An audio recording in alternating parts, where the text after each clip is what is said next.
करो, अपने माँ बाप के साथ अच्छा सुलूक करो। वबिल वालिदैनि इहसाना, एहसान के अंदर हर नेकी शामिल है। अपने माँ बाप के साथ एहसान करो। एहसान किसको कहते हैं? हर नेकी। बाप कमजोर है, कुर्सी पर बैठे रहते हैं, बेटा मुझे थोड़ा सा बाहर बिठा दे, मैं थोड़ा सा सड़क पर बैठना चाहता हूँ घूमने। एहसान में ये नेकी शामिल है कि बेटा आए, अपने बाप को सहारा दे और बाहर कुर्सी लगा दे और अपने बाप को कुर्सी पर बिठा कर धूप में बिठा दे। बाप के हाथ पैर नहीं चल रहे तो बाप को नहला दे, उनके जिस्म पर साबुन लगा दे। बाप की तबीयत बहुत ज्यादा खराब है, उनके पास इतनी दौलत नहीं कि वो अपना इलाज करा सके, लेकिन बेटे के पास दौलत है। बेटे एहसान में नेकी भी शामिल है कि बेटा अपने पास से अपने बाप का मुकम्मल इलाज करा दे। एहसान में हर नेकी शामिल है। वबिल वालिदैनि इहसाना, इबादत तो अल्लाह की होगी और अपने माँ बाप के साथ एहसान करो। इम्मा यबलुगन्ना इंदकल किबरा अहदुहुमा औ किलाहुमा, उन दोनों में से कोई एक या वो दोनों तुम्हारी जिंदगी में बुढ़ापे को पहुंच जाए। माँ बाप में से कोई एक या दोनों तुम्हारी जिंदगी में बुढ़ापे को पहुंच जाए, फला तकुल लहुमा उफ, तो तुम उनसे उफ भी मत करना। उफ, उफ समझते हो? उफ का सही तर्जुमा अगर किया जाए उर्दू में तो इसका सही होगा ये, उनसे उफ भी मत करना। उफ का मतलब, जर्जीस के बाप बिस्तर पर लेटे हैं, जर्जीस साहब ने दवा ववा खिला दी, उनको पिला दिया और अपने बाप ही के पास बैठे हैं, कंप्यूटर चला रहे हैं। इतने में आवाज दी, बेटे जर्जीस एक गिलास पानी दे, और मैं बहुत जरूरी काम कर रहा हूं अपने बिजनेस का। अब उन्होंने कहा बेटा पानी चाहिए एक गिलास, और मेरी जबान से निकला उठे और पानी लाके दे दिया, पिला दिया। पानी तो पिला दिया, मना नहीं किया, दे दिया, पिला दिया और आकर फिर अपने काम में लग गए। लेकिन उससे पहले जो तुम्हारे मुंह से निकला यानी अल्लाह, ये था अभी पानी मांगना था इनको, कितना इमरजेंसी काम कर रहा था मैं, है लाखों का हिसाब किताब, कहीं एक भी कलम इधर उधर हो गई, ऐसे कह दिया। ये भी हराम है, पानी आप पिला रहे हैं उनको, लेकिन आपके मुंह से जो निकल गया है, अल्लाह ताला ने इससे भी मना किया। फला तकुल लहुमा उफ़्फ़िन वला तनहरहुमा, ये भी नहीं निकलना चाहिए तुम्हारे मुंह से। वला तनहरहुमा, और उनको कभी झड़कना नहीं, कभी झड़कना नहीं, डांटना नहीं, बल्कि जब भी उनके सामने बात करना तो अपने बाजू नीचे करके और सर झुका कर बात करो। कुल लहुमा कौलन करीमा, अच्छी बात है। ये है माँ बाप। दो चीजें हो गई, एक एक चीज पर हम थोड़ा कमी चल रहे हैं, बस इशारा कर रहा है। ला तुशरिक बिल्लाहि शैअन इन कुतिलता हुर्रिता वला तहुक्कन्ना वालिदैक व इन अमराका अन तखरुज मिन अहलिका व मालिक। तीसरी चीज पे आइए, और तीसरी चीज आप सबसे गुजारिश कर रहा हूं, तीसरी चीज के बाद चौथी चीज जरूर सुन लेना। उसके बाद आपको मेरी तरफ से कोई रुकावट नहीं होगी, आप बीच में भी जाना चाहे तो चले जाना, लेकिन ये दो चीजें और जो है वो जरूर सुन लेना। ला ततरुकन्ना सलातन मक्तूबतन मुतअम्मिदन, कभी फर्ज नमाज कसदन और जानबूझकर मत छोड़ना। फइन्ना मन तरक सलातन मक्तूबतन मुतअम्मिदन फक़द बरियत मिन्हु ज़िम्मतुल्लाह, जो फर्ज नमाज जानबूझकर छोड़ देता है उसके ऊपर से अल्लाह की जिम्मेदारी खत्म हो जाती है। अल्लाह की कोई जिम्मेदारी नहीं है। फर्ज नमाज, इसका मतलब यह है कि सुन्नतें कभी कभी छूट जाए तो कोई मुज़ायका नहीं, लेकिन फर्ज नमाज कभी नहीं छूटना चाहिए। मस्जिद में जमात बिल्कुल खड़ी हो रही है, आपको अपने बाप को दिखाने के लिए हॉस्पिटल ले जाना है, ड्राइवर आ चुका है और आपको मालूम है कि बहुत ज्यादा इमरजेंसी नहीं है, फौरन मस्जिद में जाइए, कम से कम इमाम के पीछे फर्ज पढ़ लीजिए, सुन्नतें मत पढ़िए, निकल जाइए और अपने बाप को हॉस्पिटल ले जाइए, लेकिन नमाज पढ़ना है। हाँ इमरजेंसी है, बहुत ज्यादा है, तो पहले ले जाइए, हॉस्पिटल में एडमिट कर दीजिए, उसके बाद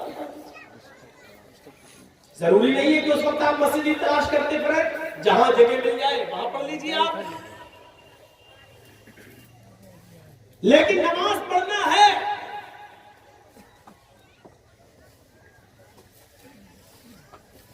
आपको वो मंजर याद होगा और ना याद हो तो सुनो, काजी शुरैह का बेटा एक मदरसे में पढ़ता था, नमाज की अहमियत बता रहा हूं।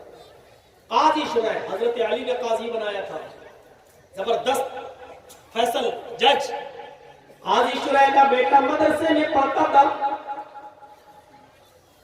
उस्ताजों ने कहा है तुम्हारे बाल बहुत बड़े हो गए हैं, आजकल तो पता नहीं कौन कौन से बाल चलने लगे हैं, अब एक और बाल चलने लगे हैं, सुअर कट। सुअर कट बाल जानते हो, इधर से कटे हैं, इधर से कटे हैं, इधर सब टकला है, चारों तरफ गोल, बीच में छत्ता मधुमक्खी का रखा हुआ है, इसको हमारे यहाँ कहा जाता है सुअर कट बाल। कौन कौन से बाल चलने लगे नहीं करे, पता नहीं कौन से हिजड़े ने निकाला होगा इकबाल, उनके नक्शे कदम पे हम चल रहे हैं। कौन से इधर बाल साफ, देख के कसम खुदा की घिन आती है, अल्लाह इसके पास हम बैठे कैसे हैं, इधर से टकला बना, इधर से टकला, चारों तरफ से गंजा दिख रहा, ऊपर छत्ता रखा हुआ, लगता है जैसे टुल्लू पंप चल रहा। अच्छी बात। काजी शुरैह के बेटे के बाल बड़े हो गए तो मदरसे के उस्तादों ने कहा कि तुम्हारे बाल बहुत बड़े हो गए, फुर्सत मिले कभी तो बाल कटवा लेना हज्जाम से। भैया तुम बहुत उठ रहे हो यार, डिस्टर्ब करोगे।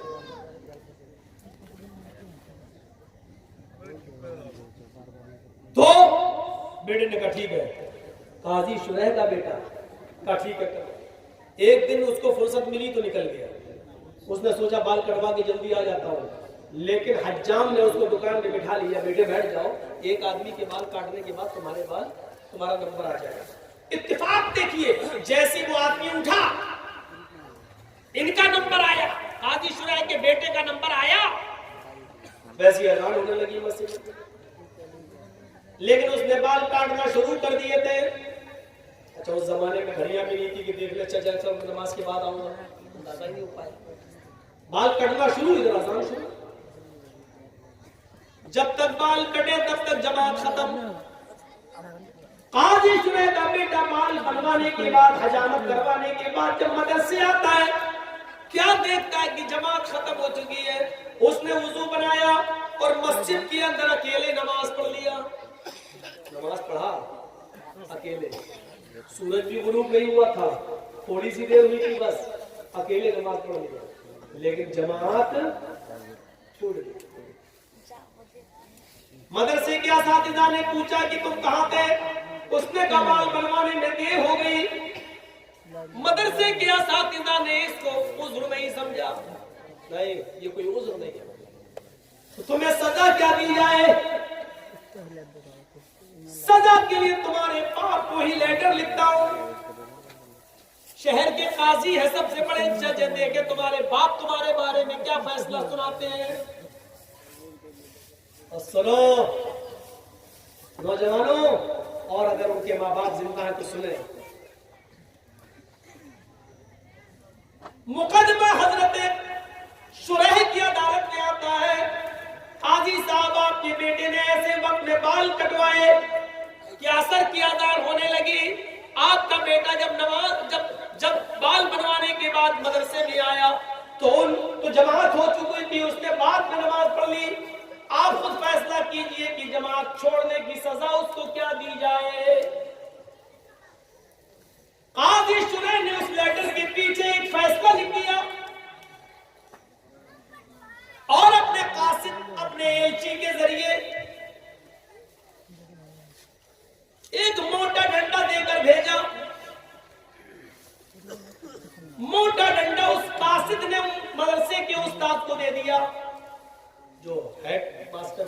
प्रिंसिपल था उसका, उसको दे दिया, लीजिए।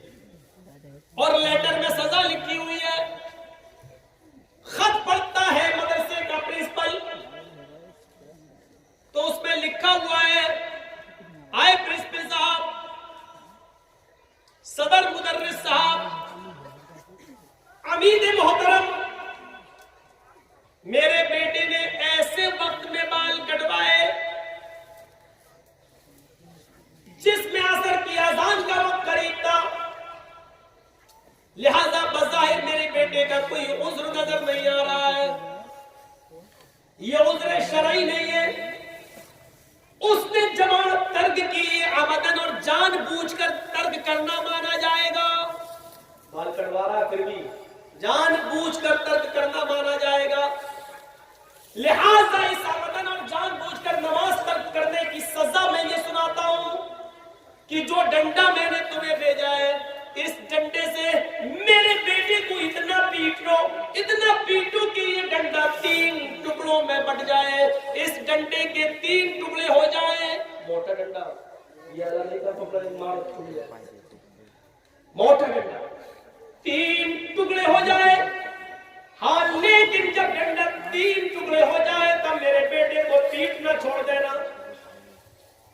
उसके बाद मेरे बेटे की सजा ये होगी कि उसको 3 दिन तक कैद खाने में डाल देना, किसी बंद कमरे में बंद कर देना, उसको खाना बंद कर देना, उसका पानी बंद कर देना और रोजाना तौबा कराना। अगर वो तुम सबके सामने इकरार कर ले कि आज के बाद मैं जमात को कभी कदम जानबूझकर नहीं छोड़ूंगा, मैं अल्लाह से तौबा करता हूं कि मुझसे गलती हो गई, वो मेरे गुनाह को माफ कर दे, अगर वो इस बात का इकरार कर ले तो 3 दिन के बाद मेरे बेटे को छोड़ देना और उसके बाद मदरसे में उसको पढ़ाना और लिखाना शुरू कर देना। लेकिन अगर 3 दिन की भूखा प्यासा रहने के बाद भी वो तौबा न करे और इस बात का इकरार न करे तो उसको उस कमरे में उस वक्त तक बंद रखना जब तक कि वो भूख और प्यास की शिद्दत से मर न जाए।